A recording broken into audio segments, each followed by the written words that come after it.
Welcome to the Slop Farm. Enjoy the video. You'll start by opening Videostar and ensuring the app has camera and photo permissions. Without that, you can't import or scan. Once done, choose the project or create a new one so you're in the editing view. Now tap the media browser or import area to reveal options. Make sure your other device displays the QR clearly or print it at readable size. This avoids glare and focus issues and primes the app for the next scanning step quickly and reliably. You now switch to Videostar's camera or import function and aim at the QR code. Hold your phone steady, center the code, and allow autofocus. Videostar will detect patterns faster if lighting is even.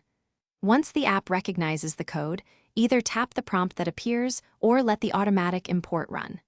If the QR encodes media or a link, Videostar will import or redirect accordingly. So watch the preview and confirm the clip or asset. Finish by reviewing the imported asset in your timeline, trim and position it where needed, and make sure audio sync and resolution match project settings.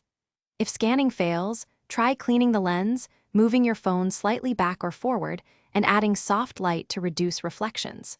Once you've tried those, import a screenshot of the QR from Photos. Videostar can often read a saved image more reliably. Finally, save your project and render to confirm the imported content appears as intended.